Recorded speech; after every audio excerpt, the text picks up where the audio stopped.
exciting episode of Innovate India, where we explore the groundbreaking idea shaping our future. आज हम बात करने वाले हैं एक ऐसे इनोवेटिव कॉन्सेप्ट की जो लिटरली हवा से एनर्जी जनरेट करता है. Yes, you heard it right.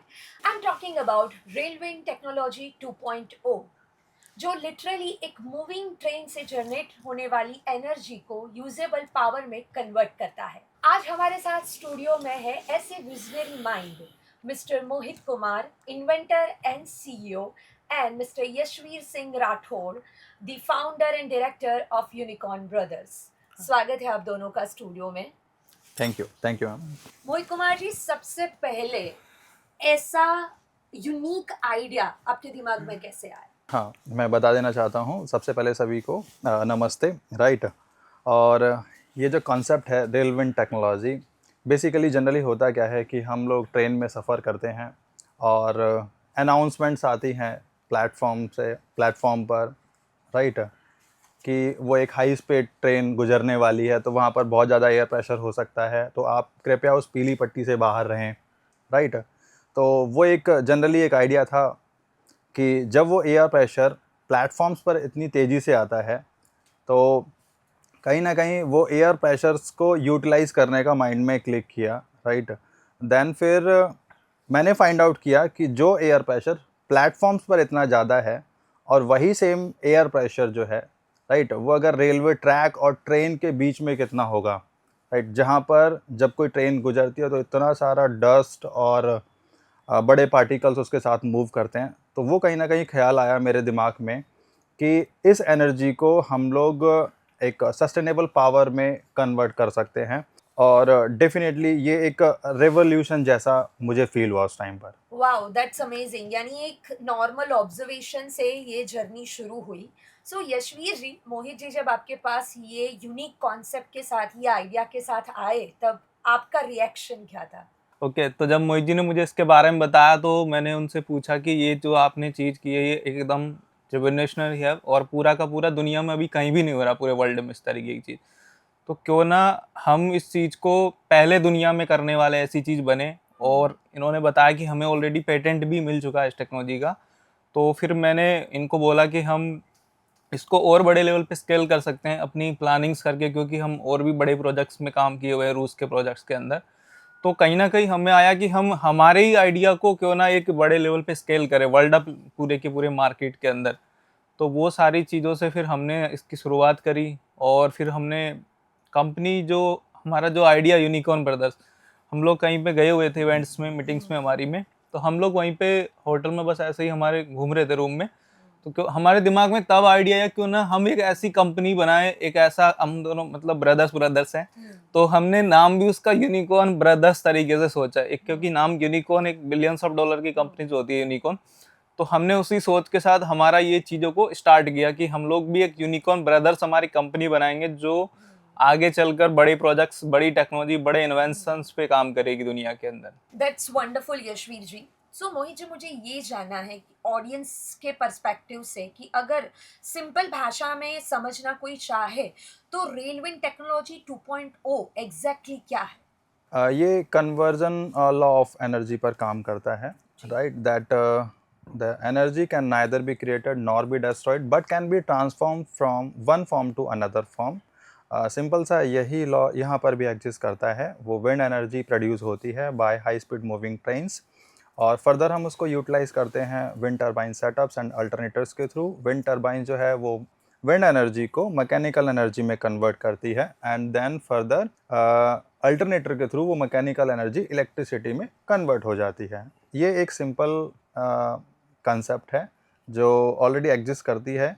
लेकिन सबसे इम्पॉर्टेंट चीज़ ये है, हमारा जो इसमें इम्प्लीमेंटेशन है, जो जगह है जहाँ पर हम इसको यूटिलाइज कर रहे हैं, वो बहुत ही यूनिक है और वो पूरी दुनिया में एक अलग फील देता है, एक अलग टेक्नोलॉजी बनती है वो. यशवीर जी, हमारे जो ट्रेडिशनल रिन्यूएबल एनर्जी सोर्सेस है, सोलर हो या टर्बाइन्स हो, इससे ये कैसे अलग है? तो हमारे जो ट्रेडिशनल जो है, जैसे सोलर है, विंड एनर्जी है, तो अभी देखिए कि सोलर के अंदर क्या होता है, सबसे ज़्यादा ज़मीन एरिया चाहिए उसके अंदर, बहुत बड़ा स्क्वायर फीट में, तब जाके वो काम करता है. 2 मेगावाट्स का प्लांट्स हम लगाते हैं, उसके लिए बहुत बड़ा एरिया चाहिए एक तरीके का.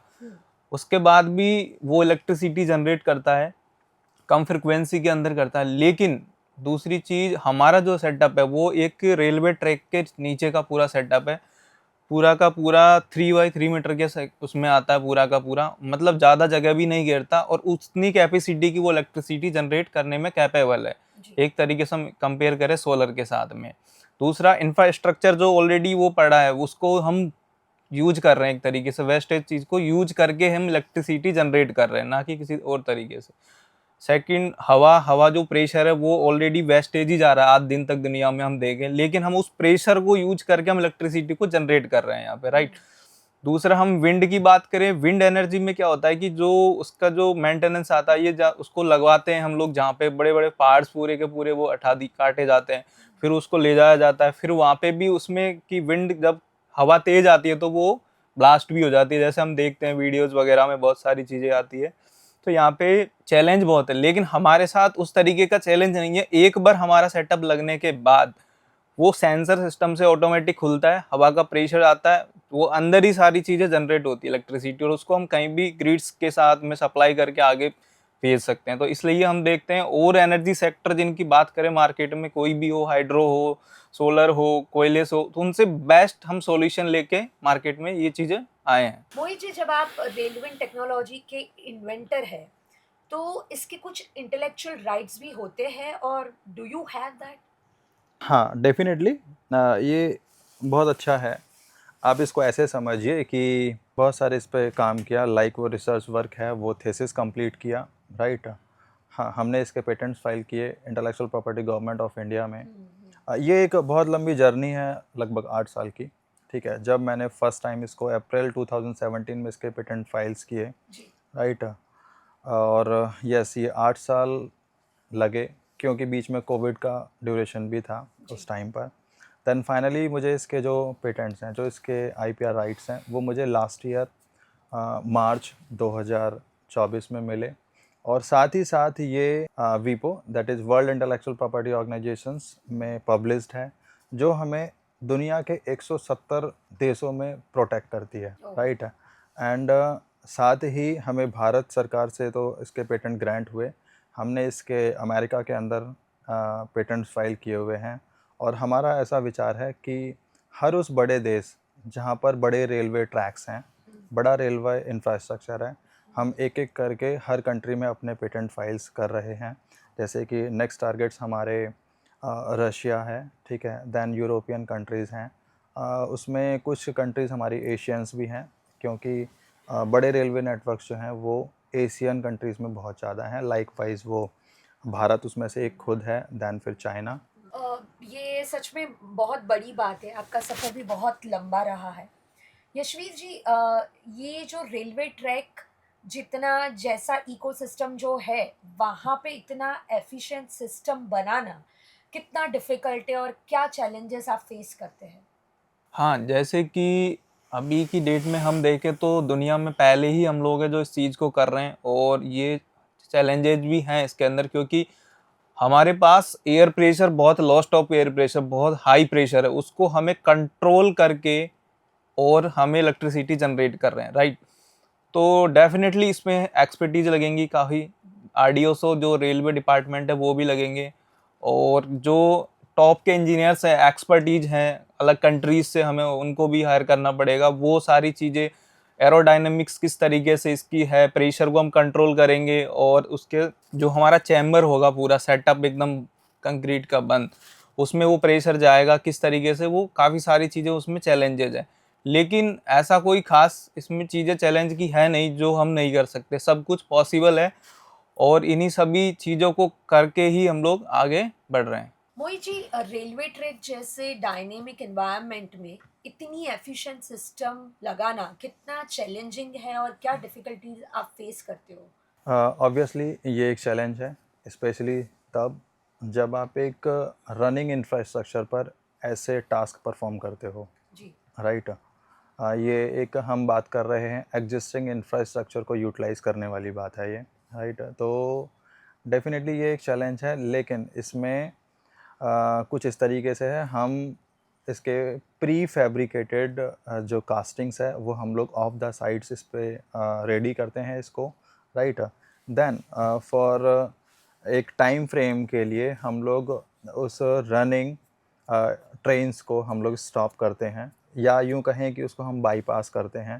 दैन फिर उस पर्टिकुलर सेक्शंस में हमें ये प्री फैब्रिकेटेड जो कास्टिंग्स हैं हमें वहाँ पर इंस्टॉल करनी होती हैं। दैन उसके बाद में हम एज़ यूजुअल जो उसके ब्लास्ट हैं और जो रेलवे ट्रैक्स हैं हम लोग फिर से उसको पूरा कंप्लीट करते हैं। देन जब एक बार ये सब काम हो जाता है फिर हमारे जो इसके इंटरनल इम्प्लीमेंटेशंस हैं, लाइक वो टरबाइंस है या गियर बॉक्स है या वॉट एवर वो अल्टरनेटर्स हैं, वो सारे सेटअप्स हम उसके बाद कर सकते हैं, राइट। ऐसा नहीं है कि हम पूरा बहुत सारे दिनों तक हम इसको रोक कर रखें और फिर हम वहीं पर ही सारा कास्टिंग कर रहे हैं। नो, ये एक फिर ये बहुत बड़ा चैलेंज बनता है, बहुत टिपिकल चीज़ हो जाती है, राइट। तो इसका जो सॉल्यूशन है हम लोग सब कुछ प्री फैब्रिकेटेड कास्टिंग्स के फॉर्मेट्स में हम इसको आगे बढ़ा रहे हैं। मोहित जी, ये जो कॉन्सेप्ट है उसको वर्किंग प्रोटोटाइप में बदलने का जो जर्नी है वो कैसा रहा? यस, ये एक टिपिकल और एक चैलेंजिंग टास्क था हमारे लिए, राइट। स्पेशली तब जब हम एक आइडिया को रियलिटी में कन्वर्ट करने की बात करते हैं, ठीक है। तो सबसे बड़ा चैलेंज तो यही था कि उस एक्सपर्टीज़ को फाइंड आउट करना, जी। और यस, कि स्पेशली तब जब हम एक आइडियल स्टेज से जब हम इसको वर्किंग प्रोटोटाइप जो कि एक इनिशियल प्रूफ ऑफ कॉन्सेप्ट रहने वाला था, उस टाइम पर एक टेक्निकल एक्सपर्टीज़ को फाइंड आउट करके इस पे काम करना, राइट। देन हाँ, हमें वो मिले भी और फर्दर हमने उस पे काम भी स्टार्ट किया।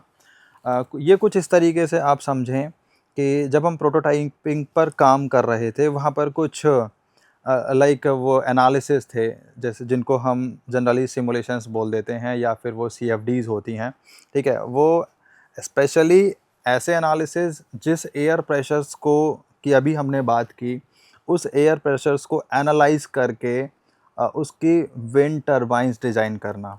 हमें नहीं पता था कि उस विंड टरबाइन के ब्लेड उस एयर प्रेशर पर कैसे काम करते हैं, स्पेशली तब जब अभी एक सडन टाइम में, राइट, वहाँ पर कोई एयर प्रेशर नहीं है रेलवे ट्रैक पर और अचानक से एक ट्रेन आती है और blast of air pressure which means thrust of air pressure उधर प्रोड्यूस होता है, राइट। और फिर थ्रस्ट ऑफ एयर प्रेशर को कंट्रोल्ड वे में उसको यूज़ करके, राइट, इलेक्ट्रिसिटी जनरेट करना, ये अपने आप में एक चैलेंज है। मीन्स अभी वो सब कुछ साइलेंट पड़ा है उधर, राइट। अचानक से फिर एयर प्रेशर आया, उसके अकॉर्डिंग हमें टरबाइंस की ब्लेड्स रेडी करना। देन उसके लिए हमने 3D प्रिंटिंग्स भी की हमारी टीम ने। हाँ, हमें फेलियर्स भी सामने आए, 1 बार 2 बार 3 बार। देन हम ओवर द वर्चुअल कॉल्स पर, वर्चुअल मीटिंग्स पर हम लोग उन सब चीज़ों को डिस्कस करते थे। तो हमारी टीम्स हमें डिज़ाइंस प्रॉपर बताती थी, दिखाती थी, तो हम भी बताते थे कि भाई नहीं, ये इसके जो है ना वो साइनोसॉइडल टाइप से वो ब्लेड्स होने चाहिए, या जहाँ पर ज़्यादा रिट्रैक्टिव वे में वो परफॉर्म कर सकें वो ब्लेड्स, राइट। सबसे बड़ा चैलेंजेस तो यही था। क्यों? क्योंकि इस टेक्नोलॉजी के अंदर कुछ भी ऐसा नहीं है जो पहले से एग्जिस्ट करता है, राइट। क्योंकि ये एक यूनिक टेक्नोलॉजी है, स्पेशली तब जब हम विंड प्रेशर्स की बात करते हैं, विंड एनर्जी की बात करते हैं, और यूटिलाइजेशन एंड इम्प्लीमेंटेशन हम लोग अंडर द ग्राउंड की बात कर रहे हैं। ये और ज़्यादा टिपिकल और ज़्यादा चैलेंजिंग हो जाता है। यशवीर जी, ये बहुत ही महत्वाकांक्षी प्रोजेक्ट मुझे लग रहा है। तो रेलवे टेक्नोलॉजी 2.0 को आप अगले 5 सालों में कहाँ देखते हो? हाँ, जैसे कि अभी के लिए हम जो चीज़ें कर रहे हैं, जिस तरीके से हमने पहली प्रेजेंस भी इसकी जो की प्रोजेक्ट की, वो भी हमने एक बड़े लेवल पे, बहुत बड़े स्टेज पे की थी। जो हम बात करें आबू धाबी के अंदर, वहाँ पे करीबन 25,000 से ज़्यादा लोग थे। सारे सेलिब्रिटीज़ आए हुए थे, बड़े-बड़े सेलिब्रिटीज़ थे, पूरी मीडियाज़ थी, सारी चीज़ें थी। पहली प्रेज़ेंस हमने वहाँ पे इसकी की, इतने सारे लोगों में, पहली हमारी जो हुई थी RWT 2.0 की प्रेज़ेंस। तो वहाँ पे लोगों को भी एक तरीके से लगा कि दुनिया में पहला है। जिस तरीके से वो प्रेज़ेंस चली वहाँ पे, जिस तरीके से हमने जहाँ-जहाँ गुज़रेंगे वहाँ-वहाँ बिजली बनाते जाएँगे।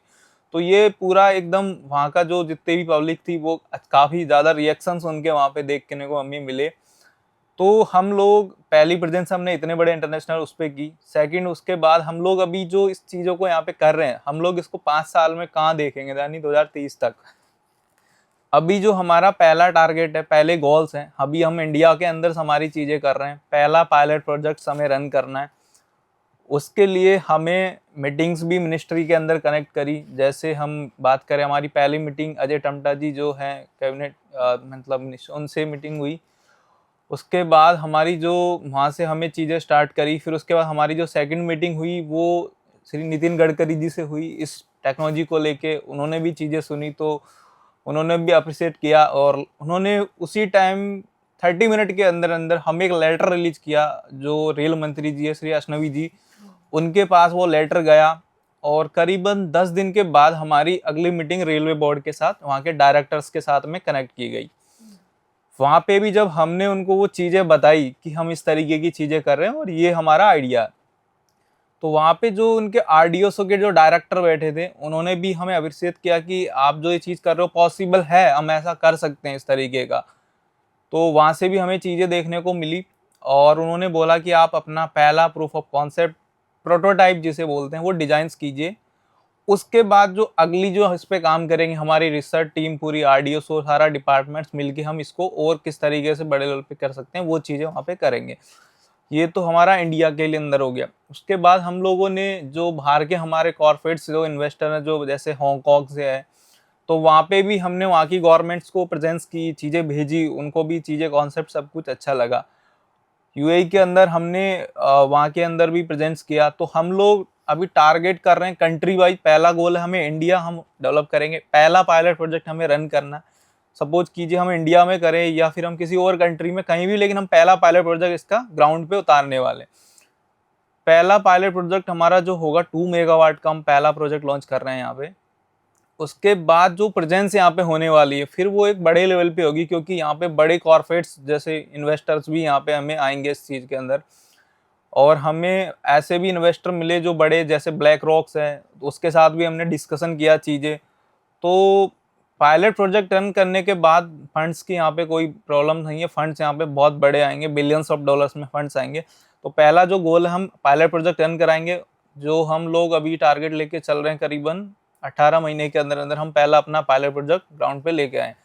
उसके बाद फिर प्रेजेंस जो हमारी गवर्नमेंट्स है वो ही हर देश के अंदर इस टेक्नोलॉजी को प्रेजेंस करेगी, क्योंकि एक एनर्जी सेक्टर में रिवोल्यूशन लेकर आ सकती है।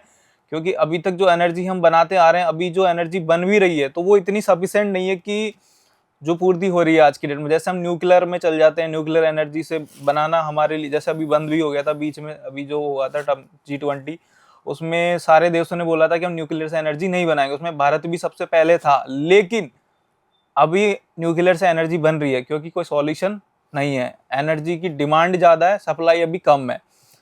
तो इस तरीके से हम देखें तो ये टेक्नोलॉजी एक रिवोल्यूशन लेके आ सकती है पूरी इंडस्ट्री के अंदर, हर पूरे देश के अंदर, और एनर्जी सेक्टर में हम लोग काफ़ी आगे हो सकते हैं इस चीज़ को लेके। तो हम लोग 2030 तक देखें तो एक गोल्स जो हमारे काफ़ी, कम से कम 40 कंट्री में हम लोग इसको डेवलप करेंगे।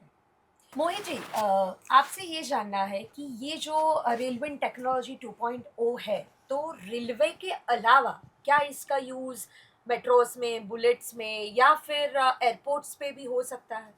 डेफिनेटली ये multi frame multi dimensional project है, ठीक है। हम इसकी बात करें तो एग्जिस्टिंग इंफ्रास्ट्रक्चर को तो हम लोग यूटिलाइज़ कर ही रहे हैं जो रेलवे का है, राइट। बाकी इसके जो अपकमिंग प्रोजेक्ट्स हैं, जैसे अभी भारत में बुलेट ट्रेन के प्रोजेक्ट्स आ रहे हैं, या अपकमिंग नए मेट्रोज़ के प्रोजेक्ट्स आ रहे हैं, राइट। और स्पेशली तब जब हम इंडियन रेलवेज़ की बात करें, या फिर national high speed railway corporations, या फिर लाइक वो Delhi metros and different cities की मेट्रोज़ हैं, उन पर भी इसका इंटीग्रेशंस बहुत आसानी से किया जा सकता है, राइट।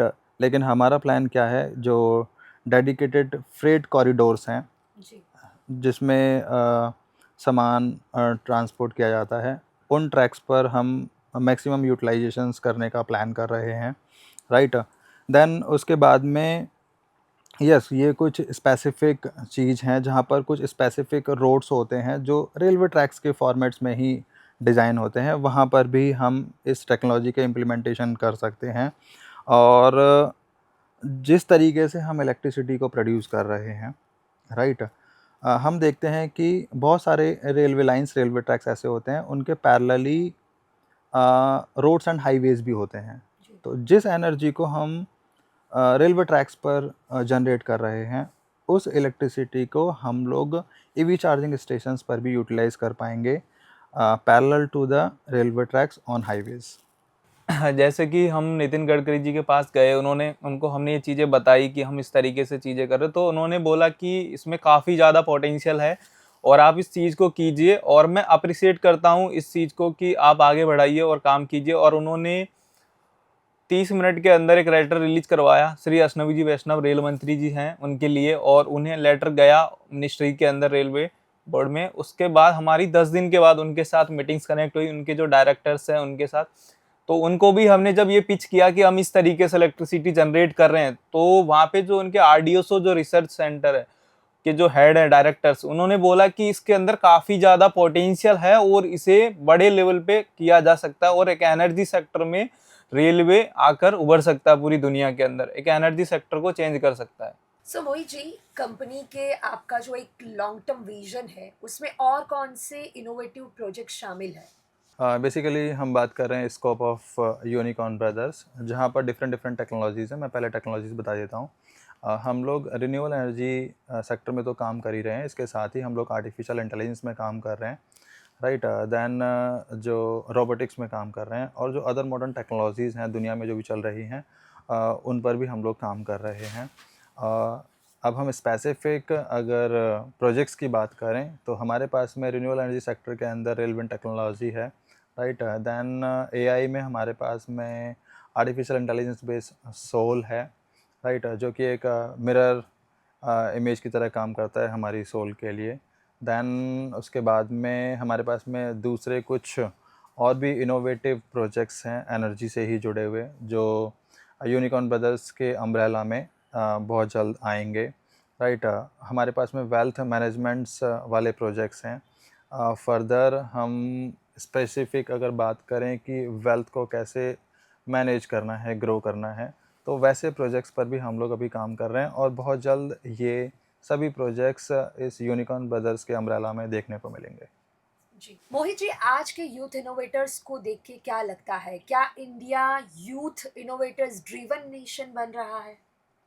हाँ, डेफ़िनेटली मुझे ऐसा लगता है कि अभी जो हमारे जो प्राइम मिनिस्टर मोदी जी हैं, जब से उनका फ़ोकस इस साइड आया है, इस एरिया में, तब से पेटेंट जो ग्रांट होने लग गए हैं, अभी वो बहुत तेज़ी से उन पे काम होता है। जैसे कि मैं अब अगर अपनी बात करूँ, ठीक है, तो मुझे इसको 8 साल लगे। क्यों? क्योंकि उस टाइम पर एज़ सच ऐसे कुछ प्रोग्राम्स ऑर्गेनाइज़ नहीं होते थे गवर्नमेंट ऑफ इंडिया के साइड से। लेकिन हाँ, अभी वो सब चीज़ें बहुत फ़ास्ट मोड पर होती हैं, राइट। तो अभी मैं बस ये बोलना चाहूँगा, अगर आपके पास में कोई भी ऐसे आइडियाज़ हैं, तो डेफ़िनेटली उनको उन पे वर्कआउट करके, उनकी थीसिस रेडी करके जल्द से जल्द पेटेंट्स के लिए फ़ाइल करने चाहिए, और अभी वो पेटेंट जो हैं वो बहुत जल्द हमें मिलते भी हैं। और जितने ज़्यादा हमारे पास इंटेलेक्चुअल राइट्स और प्रॉपर्टीज़ होती हैं, हम लोग उतने अच्छे और उतने बेहतर तरीके से हम लोग भारत को, जब विकसित भारत की बात करते हैं, राइट, तो वहाँ पर भी हम लोग टॉप पोजीशंस होल्ड करते हैं। आने वाले समय में ऐसा हम कर पाएँगे। मोहित जी, इस प्रोजेक्ट में कोलैबोरेशन कैसे हुआ और किस तरह से इवॉल्व हो रहा है?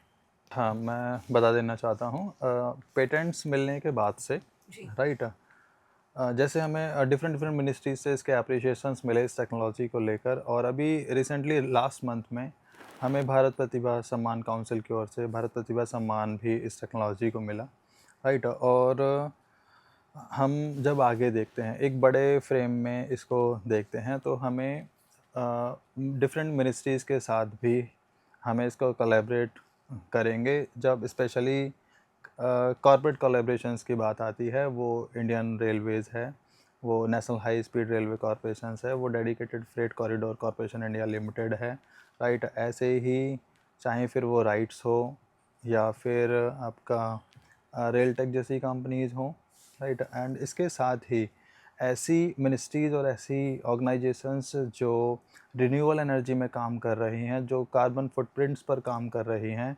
राइट, जिनका एम है कार्बन एमिशंस को लेकर, राइट। और साथ ही हम देखते हैं कि कुछ ऐसे इनिशिएटिव्स, ऐसे ऑर्गेनाइजेशंस जो सस्टेनेबल रिन्यूएबल एनर्जीज़ पर वो इन्वेस्ट करती हैं ऐसे प्रोजेक्ट्स को डेवलप करने के लिए। इस तरीके के जो कोलैबोरेशंस हैं हमें इधर देखने को मिलेंगे, राइट। और क्योंकि ये एक multi dimensional, multi governments projects है, राइट, तो हमें यहाँ पर पूरी दुनिया से सपोर्ट मिलने वाला है, चाहे फिर वो यूनाइटेड नेशंस जैसी ऑर्गेनाइजेशंस ही क्यों ना हो, राइट। क्योंकि गवर्नमेंट्स के अलग अलग फ्रेम के अंदर अलग अलग टारगेट्स होते हैं, राइट। जैसे वो अभी भारत सरकार का खुद का जो अ, भारत 2047 का जो मिशन है, समृद्ध भारत और संपन्न भारत, इस तरीके से, राइट। देन फिर 2050 का ग्लोबल कार्बन एमिशंस गोल है कि हमें उसको रिड्यूस करना है। तो इस तरीके के हमें इंटरनेशनल कोलैबोरेशंस यहाँ पर देखने को मिलेंगे, राइट। और सपोर्ट्स की बात करें तो डेफिनेटली हमें सपोर्ट्स मिल रहे हैं, ना सिर्फ बाहर से बल्कि हमें भारत के अंदर, हमें भारत सरकार खुद से इसको सपोर्ट करती है, राइट। और अभी अगर हम कुछ अगले 4-5 महीने का देखें तो हाँ, हमें रिसेंटली अगर हम अगले 2 से 3 दिन की बात करें, हमें इनवाइट किया गया है IIT बॉम्बे साइन इनक्यूबेटर्स की ओर से, जहाँ पर हम इस टेक्नोलॉजी को प्रेजेंट करेंगे, राइट। वो इस टेक्नोलॉजी को रिव्यू करने वाले हैं, राइट। और कुछ रेलवे बोर्ड्स के साथ हमारी मीटिंग चल रही है जहाँ पर हम परमिशंस एक्सपेक्ट करते हैं इसके ट्रायल्स को लेकर। मोहित जी, इस प्रोजेक्ट में आपके अलग अलग टीम मेंबर्स या पार्टनर्स ने अपना क्या यूनिक कंट्रीब्यूशन दिया है? सबसे पहले मैं नाम लेना चाहूँगा, मेरे जो कलीग हैं, जिस कंपनी में जो फाउंडर्स हैं, डायरेक्टर्स हैं, मिस्टर यशवीर सिंह राठौर, इनका यूनिक कंट्रीब्यूशन है यहाँ तक की जर्नी का। और इवन दो हम इस कंपनी में इनका एक इम्पॉर्टेंट रोल रहा है इसको ग्लोबली एक्सपेंड करने में, राइट। मैं अगर बात करूँ कि ये कंपनी जो यूनिकॉर्न ब्रदर्स है, ये जो टेक्नोलॉजी है, रेलविंड टेक्नोलॉजी है, अभी भारत से बाहर भी 60+ कंट्रीज़ के अंदर इसकी प्रेजेंस है, विच मीन्स हमारे साथ लोग कनेक्ट हैं। हमारी खुद की यूनिकॉर्न ब्रदर्स कम्युनिटी है जो अपने अपने तरीके से इस ऑर्गेनाइजेशंस को, इस कंपनी को सपोर्ट करती है, कंट्रीब्यूट करती है, राइट। एंड यस, अगर हम बात करें हमारी जो इंजीनियरिंग एक्सपर्ट टीम है, वो हमें सपोर्ट कर रही है उस आइडिया टू रियलिटी तक ले जाने में, जहाँ पर हमने अभी मिनिएचर मॉडल्स रेडी किए, राइट। जहाँ पर actual working of the technology है, जहाँ पर वो होती हुई नज़र आती है। दैन इसके साथ ही प्रोटोटाइप्स हमने कंप्लीट किया, which is the initial proof of concept हमने कंप्लीट किया। और हम सेम टीम के साथ ही हम लोग पायलट प्रोजेक्ट्स पर भी काम करने वाले हैं with the support of research design and standard organisations by the ministry of railways, right. And इसके साथ ही कुछ और टीम्स हैं जो हमें भारत के बाहर हैं, जैसे कि वो बैकएंड सपोर्ट टीम है, जो हमें ना सिर्फ इस टेक्नोलॉजीज़ पर बल्कि इसकी पिच डेक्स, इसकी प्रेजेंटेशंस पर हमें सपोर्ट करती है, राइट। मैं उनका नाम लेना चाहूँगा, उनका नाम एलेक्स स्टेपकिन है, राइट। वो सेंट पीटर्सबर्ग रशिया से हैं, वो हमारे ऑर्गेनाइजेशंस में काम करते हैं, राइट। और इसके अलावा ना जाने वो लीगल पैनल्स की हमारी टीम्स हैं, जहाँ पर अकाउंटिंग से लेके जो IPR तक हमारे देखते हैं, अलग अलग कंट्रीज़ में पेटेंट्स के लिए हम लोग फाइल करते हैं, राइट। तो इस तरीके से सबके कंट्रीब्यूशंस इस टेक्नोलॉजी में, इस कंपनी में बहुत ही महत्वपूर्ण हैं, स्पेशली तब जब ये टेक्नोलॉजी एक नया रेवोल्यूशन लाने के लिए तैयार है पूरी दुनिया में। यशवीर जी, ये जो पार्टनरशिप है वो इंडिया की इकोसिस्टम को कैसे स्ट्रॉन्ग बना सकती है? डेफिनेटली कि जिस तरीके से हम अभी चीज़ें कर रहे हैं, पहला पायलट प्रोजेक्ट हमारा रन होता है, जी ये एक तरीके से एक ऐसा इन्वेंशन होगा जो एनर्जी सेक्टर को बदल के रख सकता है। जी एनर्जी सेक्टर में अभी जैसे हम और देशों की बात करें, सभी जैसे अमेरिका है, चाइना है, ये अभी सबसे आगे है एनर्जी में, भारत अभी तीसरे नंबर पे आता है। लेकिन भारत ने एक ऐसे इन्वेंशन का आविष्कार कर लिया, क्योंकि ये टेक्नोलॉजी भारत की है, तो उसके बाद इसको हम अलग अलग देशों के अंदर भी ले जा सकते हैं, और वो काम जो भारत सरकार है वो खुद करेगी, क्योंकि इन्वेंशन भारत की है और ये वर्ल्ड वाइड पूरी तरीके से जा सकती है। तो कोलैबोरेशंस की हम बात करें तो गवर्नमेंट टू गवर्नमेंट्स इसके कोलैबोरेशंस होंगे, और इसके जो पूरा जो देखेगी चीज़ें वो भारत सरकार ही इन चीज़ों को यहाँ पे देखने वाली, क्योंकि रेलवे स्ट्रक्चर है वो पूरा रेलवे का है, गवर्नमेंट्स ऑफ इंडिया। तो हम कोलैबोरेशन की बात करें वो काफ़ी स्ट्रॉन्ग्स होने वाले हैं यहाँ पे, काफ़ी मीडियास पीआर बहुत सारी चीज़ें होने वाली है। तो कोलैबोरेशन गवर्नमेंट्स के साथ भी इसी टेक्नोलॉजी के होने वाला है, जो भी एनर्जी को लेके, क्योंकि आने वाला फ्यूचर एनर्जी का है। 2050 दुनिया में एनर्जी ही सबसे ज़्यादा रोल करेगी। जिस तरीके से हम हर चीज़ की बात करें, ईवी चार्जिंग्स की गाड़ियाँ आ रही है, तो क्योंकि आने वाला टाइम पेट्रोल डीजल सब वो एनर्जी सेक्टर का ही फ्यूचर आने वाला 2050 2080 को हम देखें विजन को, तो कहीं ना कहीं ये टेक्नोलॉजी उन सभी चीज़ों में बड़ा रोल प्ले करेगी, और उसको करने वाली गवर्नमेंट भारत सरकार ही होगी यहाँ पे।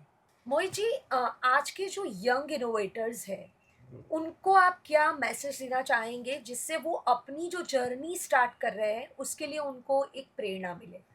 मैं इसमें ये कहना चाहता हूँ कि आपको अपनी इनोवेशंस जर्नी जो है वो आपको जल्दी शुरू करनी चाहिए, जी। क्योंकि दुनिया बहुत तेज़ी से चेंज होती है, राइट। और सब कुछ बहुत फास्ट मूविंग है, जी। हमें बहुत ज़्यादा इंतज़ार नहीं करना चाहिए। आप देखते हैं कि जब आप एक एक पर्टिकुलर टाइम फ्रेम में जब अपनी चीज़ों को आप सेट करते हैं और जब आप उसे हासिल कर लेते हैं, जब उसे आप कामयाब बना लेते हैं, तब आपको लगता है कि हमें इसको और पहले करना चाहिए था, राइट। तो क्योंकि इससे पहले कोई और आपके आइडिया पर काम करे, अगर आपका आइडिया आपका खुद का है तो आपसे बेहतर उस आइडिया को कोई भी रियलिटी में नहीं बदल सकता। और क्योंकि बहुत ही फास्ट फॉरवर्ड मूविंग वर्ल्ड है ये, तो आपको इस पर तेज़ी से काम करना चाहिए। विच मीन्स जो गोल सेट आपने अगले 6 महीने के लिए किए हुए हैं, आपको उनको 6 वीक में पहले कन्वर्ट करना चाहिए, राइट। क्योंकि आपका जो टाइम फ्रेम गोल्स जो है वो आपको लिवरेज देता है। विच मीन्स अगर आपने जो चीज़ आपका 6 दिन में हो सकती थी, अगर आपने उसको 6 महीने या 6 साल के लिए टाइम फ्रेम किया हुआ है, विच मीन्स आप कहीं ना कहीं आप आलसी जैसा फील करते हैं कि अभी बहुत लंबा समय पड़ा हुआ है। आपके लॉन्ग टर्म गोल्स भी आपके शॉर्ट सेगमेंट्स के अंदर फ्रेगमेंटेड होने चाहिए, जिससे कि हम जल्दी जल्दी चीज़ों को कवर अप करते हैं और जल्दी से उस आइडिया को पूरी दुनिया के सामने लेके आ पाते हैं। मोहित जी, आइडियाज दिन में बहुत सारे आते हैं, बट किसी भी आइडिया को प्रैक्टिकल प्रोडक्ट में बदलने के लिए इम्पोर्टेंट चीज़ें क्या है? यस, मुझे लगता है कि आपका डेडिकेशन, आपका फोकस और आपकी कंटिन्यूटी, राइट। जब आप कोई चीज़ प्लान कर रहे होते हैं, जब आप कोई एक आइडिया फ्रेम कर रहे होते हैं अपने माइंड में, राइट। क्योंकि आइडिया जो है ना, अगर हम 24 घंटे की बात करें तो हमारे दिमाग में 24 आइडियाज़ आते हैं, राइट। लेकिन कौन से आइडिया पर एक्चुअल में हमें काम करना चाहिए, राइट, ये बहुत इम्पॉर्टेंट होता है। और जब आप किसी डेडिकेशन से आप 24/7 उसके पीछे जब आप काम करते हैं तो डेफिनेटली वो एग्जिस्टेंस में आती है, और उससे भी बड़ा रोल प्ले करती है यहाँ पर आपकी एक्सपर्टीज़ और आपकी जो टीम की जो एक्सपर्टीज़ है, राइट। जितनी ज़्यादा आप, भले आप उसमें खुद एक्सपर्ट ना हो, उससे फ़र्क नहीं पड़ता, लेकिन आप ऐसी टीम को हायर कर सकते हैं जो आपके आइडिया को बहुत तेज़ी से एक्सेलेरेट करके दुनिया के सामने लेके आती है। मोहित जी, इंजीनियरिंग फील्ड और R&D फील्ड के लोगों को आप क्या एडवाइस देंगे जिससे वो जो थियोरेटिकल उनके पास नॉलेज है उसको रियल वर्ल्ड इनोवेशन में कन्वर्ट कर पाए?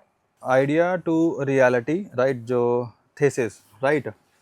यस, जो हम थेसिस प्लान करते हैं, जो लिखते हैं, जो थ्योरेटिकल थीसिस हमने लिखा, उसको हम रियल वर्ल्ड में लेके आते हैं। उसके लिए हमें ज़रूरत है, सबसे बड़ी इम्पॉर्टेंट ज़रूरत है, वो होता है हमारा belief system and energy, right. क्योंकि आपको जो विश्वास आपको खुद है, वही सेम विश्वास आपको अपनी टीम में भी डालना होता है कि ये चीज़ दुनिया में आने के लिए ही हुई है।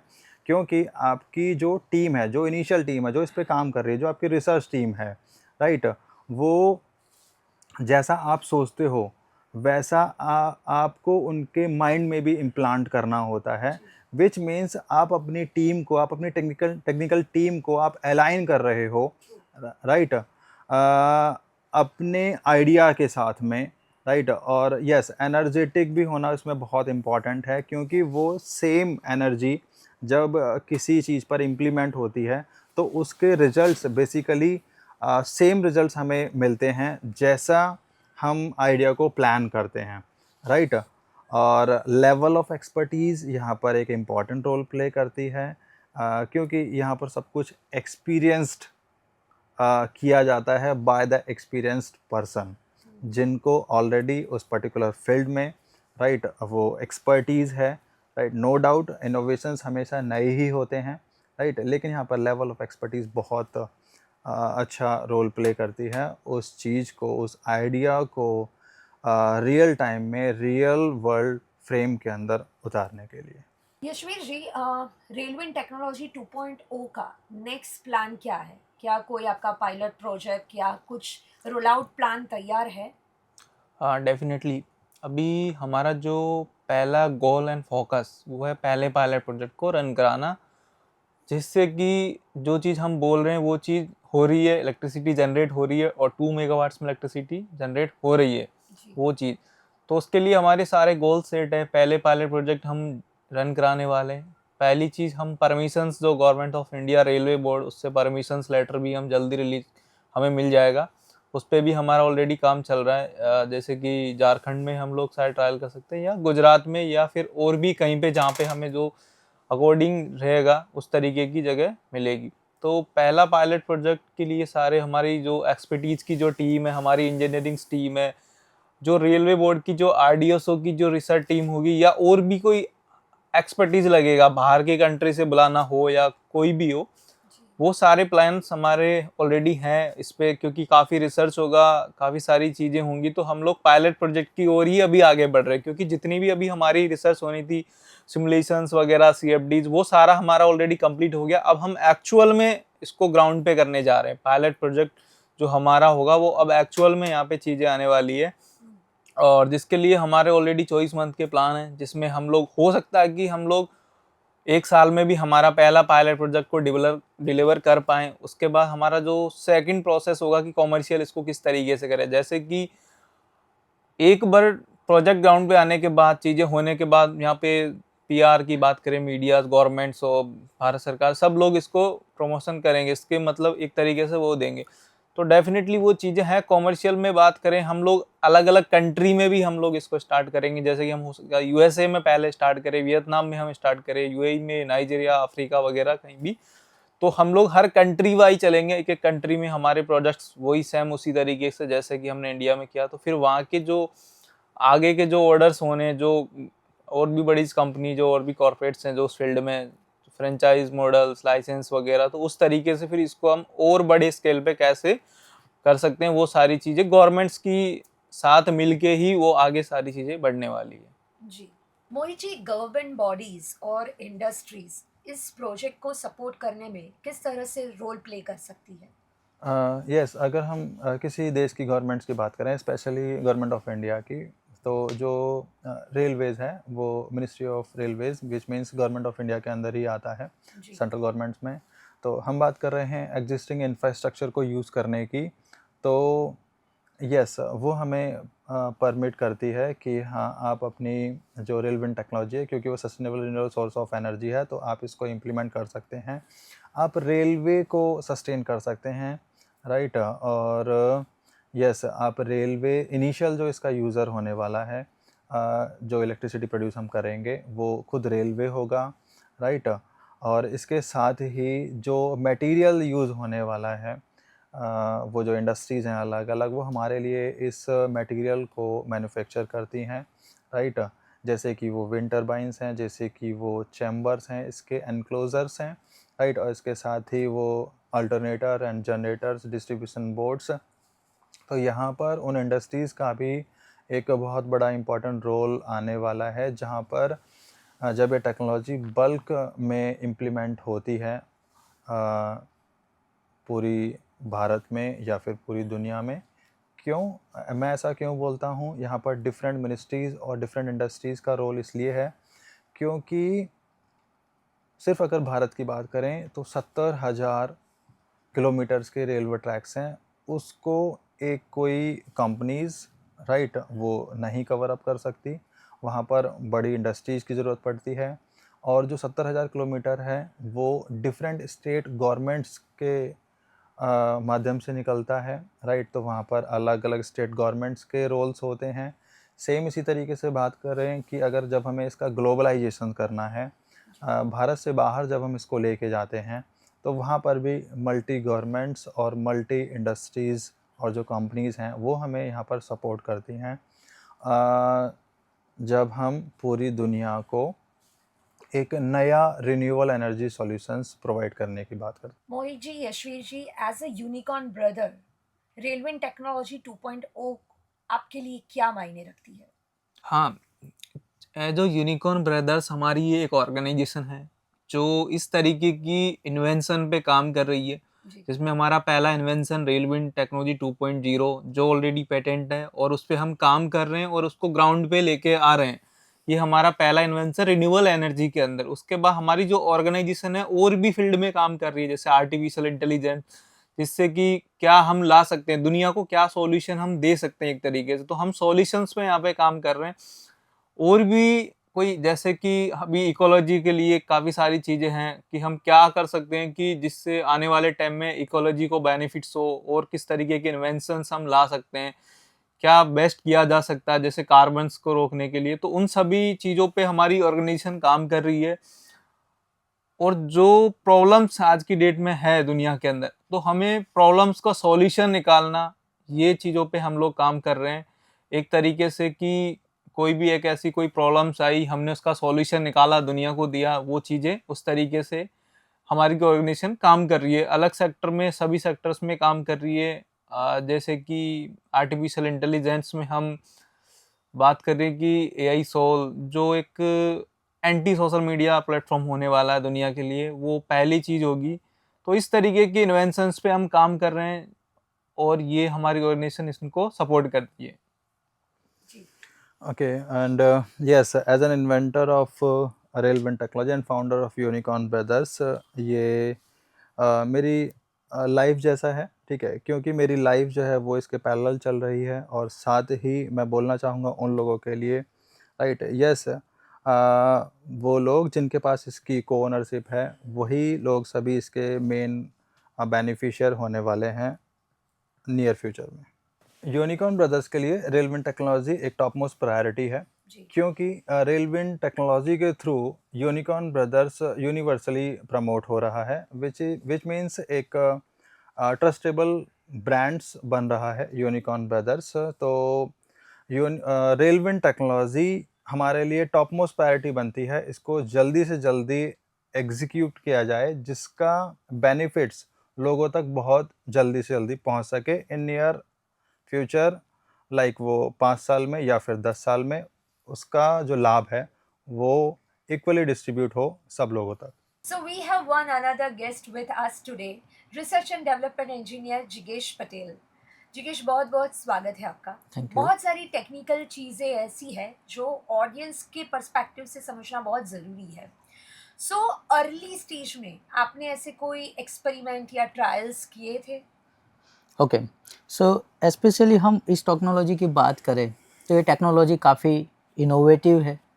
एक नया ज़रिया है एनर्जी को हार्वेस्ट करने का, जो काफ़ी मतलब प्रचलित है और कन्वीनियंट भी है, और दिमाग में आ जाती है ईजीली कि आप ये कर सकते हो, इसको करिए। गवर्नमेंट भी प्रमोट कर रही है, स्टेक होल्डर्स भी प्रमोट कर रहे हैं, और welcoming for all of the globe है, ठीक है। तो वही इंस्पिरेशंस के साथ हम जब हमने देखा कि इसमें क्या कर सकते थे या फिर कैसे हम इसको रोड पे ला सकते हैं, ग्राउंड पे ला सकते हैं, और पब्लिक फैसिलिटी के लिए यूटिलाइजेशन में हम इसको प्रमोट कर सकते हैं।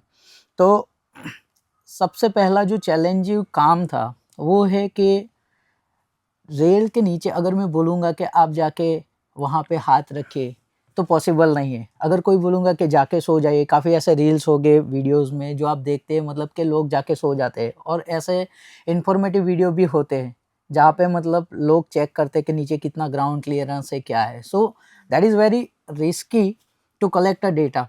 और हमारे लिए चैलेंज ये है कि हमें कहीं पे भी वो डेटा इंटरनेट पे या किसी ने रिसर्च किया हो वैसा मिल नहीं रहा है। सो हमने वहाँ से स्टार्ट किया कि हम वो डेटा को बिल्ड करें और वही डेटा के रेफरेंस पे हम इसको जो है वो कंसेप्चुलाइज करें और इसके जो मिनिएचर वर्जन है उसको हम कैलकुलेशंस करके डेवलप करें। तो बस अब तक यही किया है, जो प्रोटोटाइप डेवलप करना है वो वही स्टेज पे हमने डेवलप किया है। सो जिगेश जी, डेवलपमेंट के दौरान सबसे बड़ी चैलेंज क्या रही, टेक्निकल या पर्सनल? सो जब से ये मोहित जी ने ये बताया है आइडिया क्या ऐसा करना है या ये आइडिया, मतलब नींद हराम हो चुकी है, आप ऐसा सोच सकते हो। क्योंकि क्या होता है कि जब ऐसा चैलेंजिव जब हम सुनते हैं तो एक तो इंस्पिरेशन मिलती है कि चलो इसको प्रमोट करें बीइंग एन इनोवेटर, या फिर हमें जो ज़रूरत है नेक्स्ट लेवल ऑफ कंट्री को ज़रूरत है, नेशन को, ग्लोबल को जो ज़रूरत है उस पर काम करना चाहिए। तो इंस्पिरेशन तो मिलती है, लेकिन जो चैलेंज है वो ये है कि आपके पास डेटा अवेलेबल नहीं। जैसे मैंने प्रीवियसली बताया, वो डेटा को आप कैसे मतलब इंजीनियरिंग प्रोस्पेक्टिव और जो एडवांस टूल्स है उसे कैलकुलेट करो और फिर आप उसको डेटा प्लॉटिंग्स के बेस पे थियोरेटिकल कनेक्शन करके वो आप टेक्नोलॉजी का डिज़ाइन करो और उसको इन्वेंट करो जी। और उसके ट्रायल एंड एक्सपेरिमेंट भी आप लाइन अप करो, एक रोड मैप में लगाओ। इसके पीछे काफ़ी मतलब टाइम भी जाता है, एफर्ट्स भी लगते हैं। तो वो सारा एक चैलेंजिंग जर्नी है। कई बार डीमोटिवेट भी होते हैं क्योंकि कुछ फेलियर्स तो नहीं बोल सकते, लेकिन कुछ लर्निंग्स मिलते हैं उसमें जी। कि हमें ये नहीं करना था, हमें ये करना था, पहले हमें ये करना था पर अब हम ये कर रहे हैं। तो ये जो जर्नी है वो हर एक इनोवेटर्स की होती है। तो ये भी सेम एग्जांपल है। तो it's going up and down but finally we are doing something concrete. So इस बात का जो एन्जॉयमेंट है वही फिर से इंस्पायर करता है कि और लग जाओ और करते रहो इस चीज़ को आगे और आगे। और जो पर्सनल साइड के चैलेंजेस है वो मोहित जी बताएंगे। हाँ, ये जब हम पर्सनल चैलेंजेस की बात करते हैं ये बहुत इंटरेस्टिंग होता है, स्पेशली तब जब मैं जिगेश पटेल जी को बता रहा हूँ ये चीज़ हमें इस तरीके से डिज़ाइन होनी चाहिए, जी। राइट। और जब वो डिज़ाइन करके देते हैं वो मेरी एक्सपेक्टेशन से बिल्कुल डिफरेंट होता है, राइट। मैं पूछता हूँ इनसे कि ये कैसे, मतलब ये काम कैसे करेगा। फिर जब वो उसको एक्सप्लेन करते हैं कि स्पेशली जब हम एरोडायनेमिक्स की बात करते हैं इसके अंदर, तो पता लगता है कि जब हम थियोरेटिकल बेसिस पर कुछ प्लान करते हैं और जब हम उसको प्रैक्टिकल वर्जन्स में लेके आते हैं तो वो टोटली डिफरेंट होता है, जी। राइट। और पर्सनल लेवल्स पर और अगर हम बात करें और डीप में जाएं तो बात आती है कि जब हम टरबाइंस के ब्लेड्स की डिज़ाइंस जब हम कर रहे थे उस टाइम पर, राइट, वो अलग अलग तरीके से हमने प्लान किया। एंड इवन दो हमने 3 अलग अलग टरबाइंस के ब्लेड्स हमने रेडी किए और एक के बाद एक उनको ट्रायल्स एंड परफॉर्म किया, राइट। तो इस तरीके से हमने वो सारे जो चैलेंजेस थे, राइट, हमने उनको सॉर्ट आउट किया आपस में साथ में मिलकर बैठकर, और फाइनली अभी जो चीज़ है वो सबके सामने है। जिगेश जी, जब आप एक्सपेरिमेंट करते हो तो हर बार रिजल्ट उम्मीद के मुताबिक नहीं आते, तो उस चीज़ को आप कैसे हैंडल करते हो? Very interesting question. ये ऐसे जब भी नया टेक्नोलॉजिकल इन्वेंशन कोई होता है, जैसे हम आज स्मार्टफोन यूज़ कर रहे हैं, तो काफ़ी बार ऐसा हुआ होगा प्रीवियसली कि बार बार इंट्रोडक्शन करने के बाद भी वो मतलब सही तरीके से नहीं होता। जी। तो एक कंटिन्यूअस इम्प्रूवमेंट एक होता है। जैसे हम देखेंगे कि हमें जो ह्यूमन को फैसिलिटी करती है वो सारी टेक्नोलॉजी अपग्रेड एंड इम्प्रूव होती ही रहती है। हर दिन एक नया प्रोडक्ट मार्केट में नई टेक्नोलॉजी के साथ लॉन्च करता है, ट्रू। तो एक इन्वेंशन के साथ भी लॉन्च करता है। तो वही इंस्पिरेशन देता है कि आप जो कर रहे हो उसमें अगर फेलियर्स मिलते हैं या फिर आपने जो डिज़ायर किया है उस हिसाब से आपको रिज़ल्ट नहीं मिल रहे हैं, तो जब भी हम ये RWT को देखें तो एक रेलवे का ट्रैक है जिसके नीचे से रेलवे एयर जो है वो प्रेशराइज्ड एयर में कन्वर्ट करके उसको उसमें से पावर जनरेट करना is like an dream, look like a dream के कैसे होगा। क्योंकि ट्रेन में ऊपर भी लाखों लोग सफ़र करते हैं बराबर, पर डे अगर आप देखेंगे तो वो ट्रैक्स के ऊपर कितने लोग जो है अपने घर जा रहे हैं। तो इसलिए ये सेफ्टी पॉइंट ऑफ व्यू और वो हमारे लिए एक बड़ा चैलेंज आ जाता है कि हम ये चीज़ें ऐसे कर रहे हैं पर हम ये परमिट नहीं कर रहे, हम ऐसे अरेंज नहीं कर सकते, हमारा टरबाइन इतनी स्पीड से नहीं घूम सकता, या फिर हाई स्पीड है तो हमारा लाइट वेटेड होना चाहिए। उसका मेंटेनेंस पॉइंट ऑफ व्यू देखें तो ये काफ़ी सारे इतने बहुत रेस्ट्रिक्शन है कि जो हमें मोटिवेट करते रहते हैं कि हम इसमें रीइटरेट करें। तो जो रीइटरेशन का डिज़ाइन, रीइटरेट, फिर टेस्टिंग करो, फिर डिज़ाइन, रीइटरेट एंड टेस्टिंग करो और एक सॉल्यूशन पे लैंड हो, वो जर्नी मैं बोलूँगा कि काफ़ी एक्साइटेड रही है अब तक। Still we are working on improve it and prove it कि ये सेफ़ है सबसे और ये इजी है एंड एक पोटेंशियल है, तो वो डायरेक्शन में हम बहुत नज़दीक पहुंच गए हैं और हम ये जल्दी से चाहेंगे कि ये फाइनल डिज़ाइंस जो है हमारे पास आए और हम उनको एक बड़े स्केल अप मोड पे मैन्युफैक्चर करवाए। जिज्ञेस जी, आपने जैसे बताया कि डेटा कहीं पे अवेलेबल नहीं है, ट्रेन की किस स्पीड से जा रही है, कितना प्रेशर झेल रही है और किस तरह से एनर्जी उससे जनरेट होगी, तो आपने किस तरह से इस पूरे प्रोजेक्ट को स्टार्ट किया and how you worked on it? Okay, very interesting question. जब भी मोहित जी ने बताया कि ये डेटा, उन्होंने पूछा, ये आइडिया डिस्कस किया, तो मैंने पूछा इसका डेटा कहाँ है, तो बोलते हैं कि डेटा जैसे कुछ है ही नहीं, हम सर्च कर सकते हैं या फिर हम कुछ एजेंसी को बोल सकते हैं कि हमें ऐसा चाहिए, या रेलवे मिनिस्ट्री में बोल सकते हैं, या जिन्होंने ट्रेन्स डिज़ाइन की है उनके पास से हम कलेक्ट कर सकते हैं।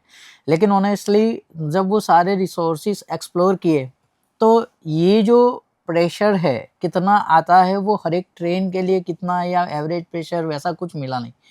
तो इसके लिए फिर हमें क्या करना पड़ा कि हमने जो एडवांस इंजीनियरिंग टूल्स है उसमें हमें कैलकुलेशंस करके, जो सॉफ्टवेयर बेस्ड है उसमें कैलकुलेशंस करके, उनकी बाउंड्री कंडीशंस वगैरह डिफाइन करके हमने एक डेटाबेस डेवलप किया है जिस पे हम काम कर रहे हैं।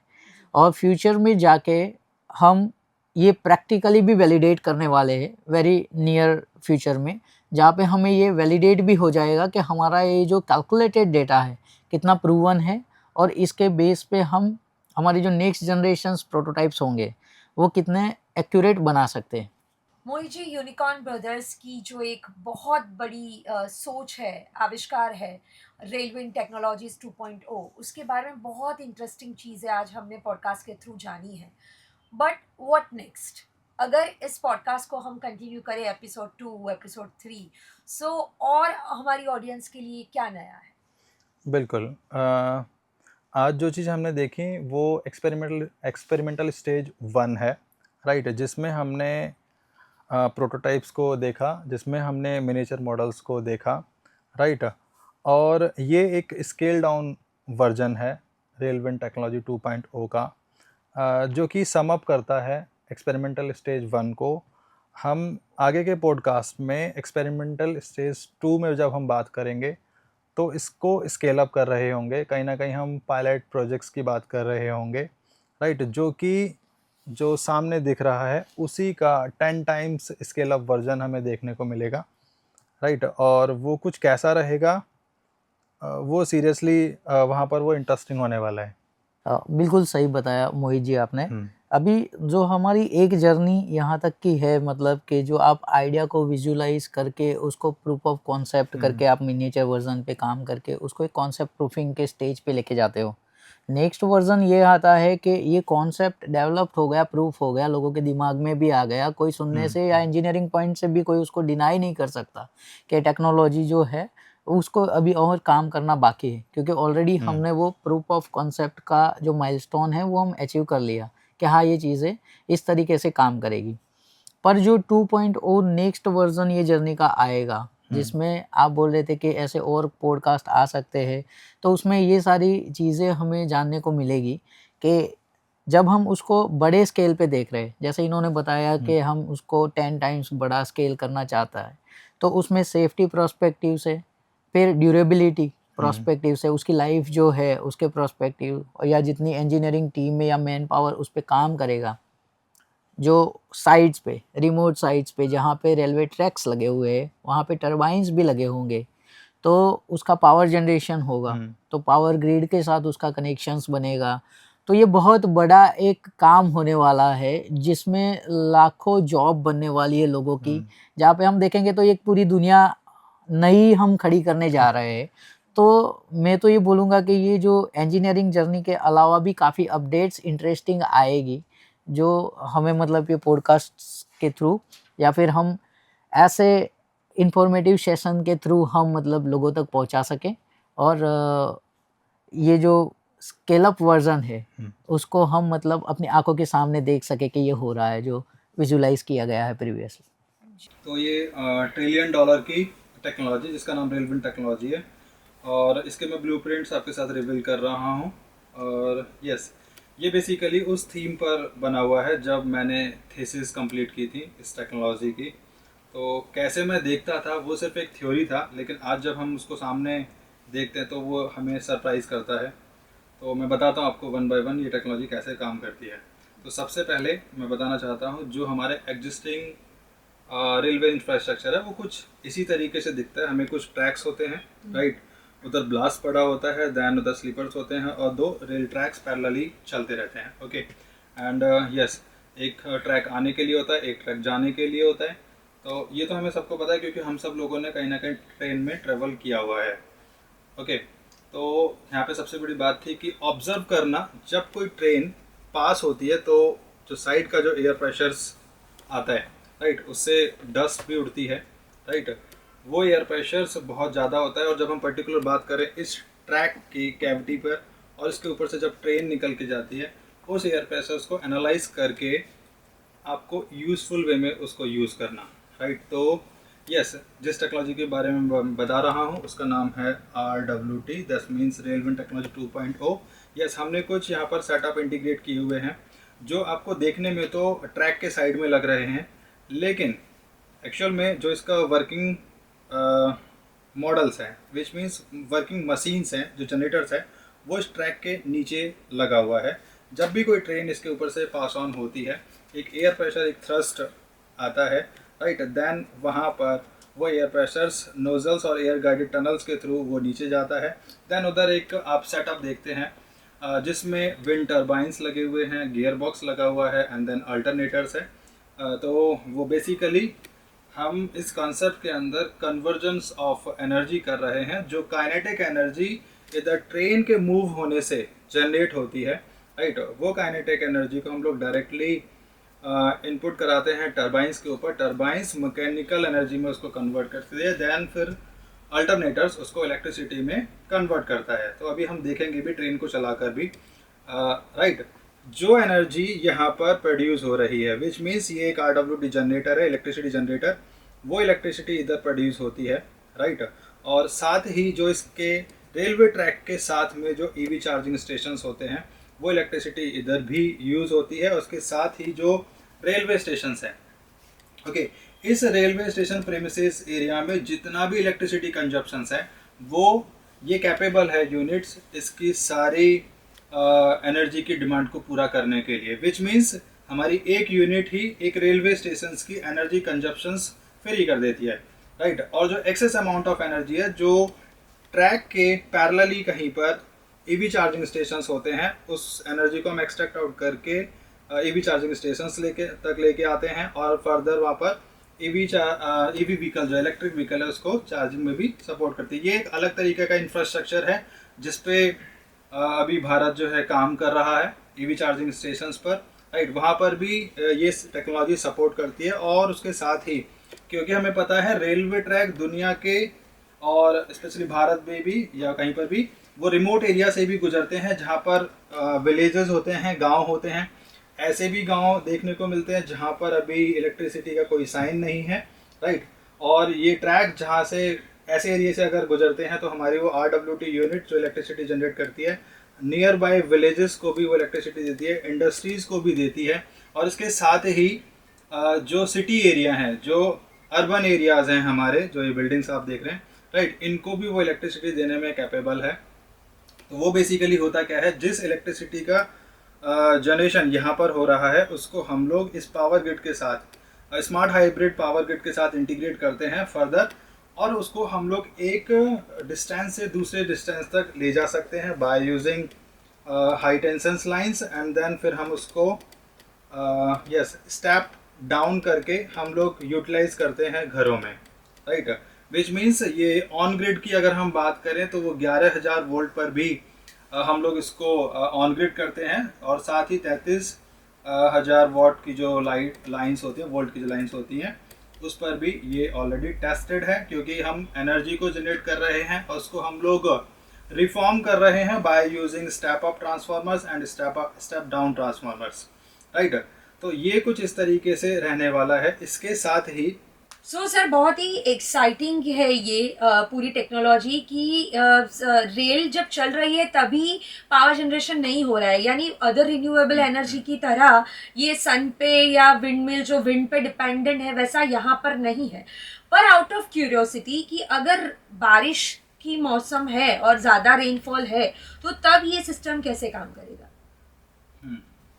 ओके, ये अच्छा क्वेश्चन है। तो मैं इसमें बताना चाहूँगा, जो रेन सेंस डिवाइसेस जो हैं वो अभी अपग्रेड हो रहे हैं, ठीक है, और अभी इस लेवल पे हैं जैसे ही कोई अगर वाटर ड्रॉपलेट्स आती है उसको सेंस करता है और हमारी जो यूनिट्स है, राइट, जो जहाँ से विंड टर्बाइन एंटर करती है वो उसको क्लोज कर देता है। विच मीन्स किसी भी प्रकार का जो वाटर है, पानी है, चाहे वो फ्लडेड है या फिर वो रेन वाटर है, वो उसके अंदर नहीं जाता। लेकिन एट द सेम टाइम जो आइडियल कंडीशंस पर जो यूनिट्स है वो अपना काम करती रहती है, विच मीन्स इलेक्ट्रिसिटी जनरेट करती रहती है, राइट। और यस, साथ में इसमें कंट्रोल एंड मॉनिटरिंग की जो हमारी टीम है वो भी इसको मॉनिटर करती है at the same time, right. And then जो कि एक कंट्रोल मॉनिटरिंग सिस्टम के थ्रू ये सारी यूनिट्स एक पर्टिकुलर टाइम फ्रेम के अंदर मॉनिटर एंड कंट्रोल की जा सकती हैं, ना सिर्फ रेनफॉल वाले केस में, राइट, बल्कि जब हम जनरेशंस ऑफ इलेक्ट्रिसिटी कर रहे हैं उसके डेटा मैनेजमेंट्स को भी वो सेंट्रल कंट्रोल कमांड जो है वो कंट्रोल करती है। ये बहुत ही एक्साइटिंग है और ये जान के सच में अच्छा लगा कि इसमें धूल, मिट्टी, पानी सभी चीज़ों के लिए बहुत ही प्रोटेक्टिव मेथड यूज़ किया गया है, तो शायद ये मेंटेनेंस फ्री भी है। और ये सिर्फ रिन्यूएबल एनर्जी का एडवांसमेंट नहीं है, मुझे लगता है कि ये एक रेलवे के क्षेत्र में भी बहुत बड़ा आविष्कार होने जा रहा है। और ये रेल क्षेत्र में भी, क्योंकि रेल जो इलेक्ट्रिसिटी कंज्यूम करती है, तो अब आने वाले समय में रेल खुद अपनी ही इलेक्ट्रिसिटी प्रोड्यूस कर रही है, तो इससे बड़ा आविष्कार कुछ हो ही नहीं सकता है। तो ये बहुत ही अद्भुत आविष्कार है RWT का। We are looking forward to it. ये इतनी अद्भुत टेक्नोलॉजी का आपने आविष्कार किया है तो बहुत सारे अचीवमेंट्स, पारितोषिकों से आपको नवाजा गया होगा, तो कुछ अचीवमेंट्स के बारे में अगर आप बता पाए। हाँ, एक लेटेस्ट है जो लास्ट मंथ में ही हमें मिला, भारत प्रतिभा सम्मान, राइट। मैं उसमें बताना चाहूँगा, उसमें 1200 नॉमिनेशंस थे, ओह, राइट, जिसमें 30 डिफरेंट एमिनिटीज़ थी, राइट। उनके अंदर साइंस एंड इंजीनियरिंग वाले फील्ड्स में हम नंबर 1 पर थे, राइट। और ये प्रधानमंत्री संग्रहालय में वेन्यू था इसका, और वहाँ पर हमें श्री अनुराग ठाकुर जी के द्वारा ये सम्मान प्राप्त हुआ था। ये बहुत बड़ा अचीवमेंट है, बहुत बहुत अभिनंदन आपको। Congratulations to achieve this great laurels. आज जब पॉडकास्ट शुरू हुआ तो बहुत सारे क्यूरियोसिटी क्वेश्चंस मेरे माइंड में थे रिगार्डिंग दिस RWT प्रोजेक्ट और यूनिकॉर्न ब्रदर्स के बारे में। बट जब आज अभी पॉडकास्ट ख़त्म हो रहा है तो मैं खुद भी इससे अलाइन हो चुकी हूँ। ये नई विचारधारा है, नई सोच है, ग्लोबली पैटेंटेड है, और हमारे माननीय प्रधानमंत्री जी और उनकी पूरी टीम यानी गवर्नमेंट ऑफ इंडिया द्वारा भी बहुत उनको सपोर्ट मिला है इस प्रोजेक्ट के जरिए। ये सिर्फ रिन्यूएबल एनर्जी जिस तरह से काम करती है वैसे डिपेंडेंट नहीं है, शायद ये एनर्जी का एक न्यू एरा शुरू हो रहा है कि खुद की एनर्जी खुद ही प्रोड्यूस कर रहे हैं। और जो रेलवे परियोजनाएं हैं उसमें भी बहुत बड़ा आविष्कार आ रहा है।